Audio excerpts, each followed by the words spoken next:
भाई बहन का रिश्ता है ना कमाल का।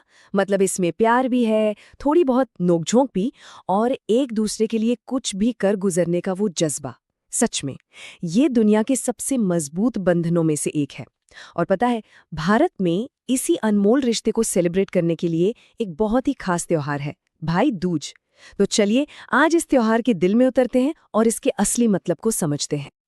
देखिए, इस त्योहार के सेंटर में ना एक वादा है, एक वचन जो भाई बहन एक दूसरे को देते हैं। लेकिन ये वादा है क्या? आखिर वो कौन सी प्रार्थना है जो इस रिश्ते को हमेशा हमेशा के लिए प्रोटेक्ट करती है? चलिए इसी सवाल का जवाब ढूंढते हुए इस त्योहार की आत्मा तक पहुंचते हैं। तो सबसे पहला सवाल तो यही उठता है ना, कि आखिर इस त्योहार का नाम भाई दूज ही क्यों पड़ा और इसे मनाते कब हैं? भाई दूज, देखिए नाम में ही इसका मतलब छुपा है, भाई और दूज, जिसका मतलब होता है महीने का दूसरा दिन। तो ये त्योहार भाई और महीने के दूसरे दिन का त्योहार है। असल में ये जो 5 दिन लंबा दिवाली का फेस्टिवल होता है ना, ये उसका बिल्कुल आखिरी दिन है। और ये दिन पूरी तरह से भाई बहन के इसी पवित्र रिश्ते के नाम है।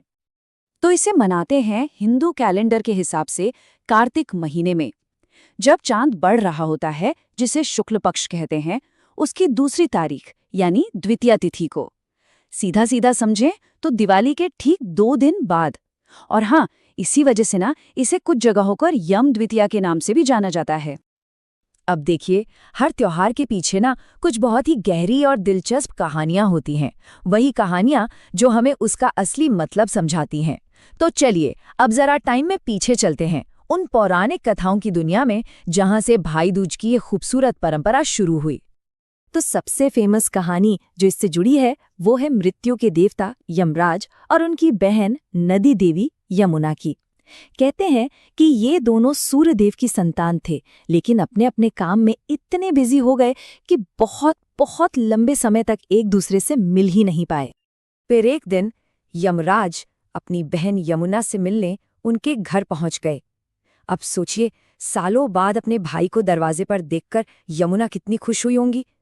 उनका तो खुशी का ठिकाना ही नहीं रहा। उन्होंने बड़े प्यार से अपने भाई का स्वागत किया, अच्छा अच्छा खाना खिलाया और फिर उनके माथे पर तिलक लगाकर उनकी आरती उतारी। अपनी बहन का इतना प्यार और सम्मान देखकर ना यमराज भी इमोशनल हो गए। उन्होंने यमुना से कहा, बहन कोई वरदान मांगो। और जानते हैं यमुना ने क्या मांगा? उन्होंने अपने लिए कुछ नहीं मांगा, बल्कि एक ऐसा वरदान मांगा जो इस त्योहार की नींव बन गया। उन्होंने कहा कि मेरी बस यही कामना है कि आज के दिन जो भी बहन अपने भाई को तिलक करे, उस भाई को लंबी उम्र मिले और उसे कभी यम का यानी मृत्यु का भय न सताए। ऐसी ही एक और मिलती जुलती कहानी भगवान कृष्ण और उनकी बहन सुभद्रा से भी जुड़ी है। कहानी ये है कि जब श्री कृष्ण दुष्ट राक्षस नरकासुर का वध करके वापस लौटे, तो उनकी बहन सुभद्रा ने दिए जलाकर फूलों और मिठाइयों से उनका जोरदार वेलकम किया और उनके माथे पर जीत का, विजय का तिलक लगाया। अब देखिए कितनी दिलचस्प बात है। दोनों कहानियों के कैरेक्टर्स अलग हैं, सिचुएशन भी अलग है, लेकिन जो मैसेज है, जो सार है, वो बिल्कुल एक ही है। दोनों में एक भाई अपनी बहन के पास आता है और बहन तिलक लगाकर अपना प्यार और उसकी सेफ्टी की, उसकी सुरक्षा की कामना करती है। मतलब एक ही इमोशन के दो कितने खूबसूरत एग्जाम्पल हैं।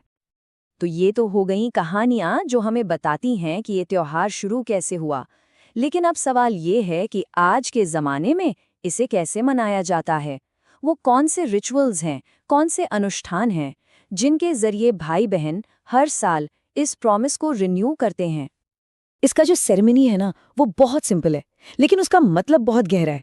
सबसे पहले बहन एक आरती की थाली तैयार करती है। उसमें रोली होती है, अक्षत मतलब बिना टूटे हुए चावल, मिठाई और एक दिया होता है। फिर वो अपने भाई के माथे पर तिलक लगाती है, उसकी आरती उतारती है और फिर उसे प्यार से मिठाई खिलाती है। और इसके बदले में भाई भी अपनी बहन को कोई तोहफा या गिफ्ट देकर अपना प्यार जताता है। और इस पूरे रिचुअल का हर हिस्सा उसका एक गहरा सिंबॉलिज्म है। जैसे माथे पर जो तिलक लगता है, वो सिर्फ एक निशान नहीं है, वो बहन की प्रार्थनाओं का एक सुरक्षा कवच है।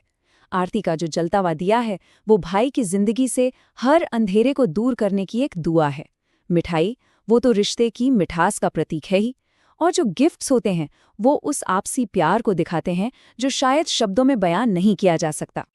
तो चलिए अब इन सब रीति रिवाजों और कहानियों से थोड़ा आगे बढ़कर इस त्योहार के उस परमानेंट मैसेज को समझते हैं, वो संदेश जो सिर्फ एक दिन के लिए नहीं बल्कि हमेशा हमारे साथ रहता है। सच तो ये है कि भाई दूज सिर्फ एक दिन का त्योहार या एक रस्म नहीं है। ये एक वादा है, एक कमिटमेंट है जो भाई बहन एक दूसरे से करते हैं।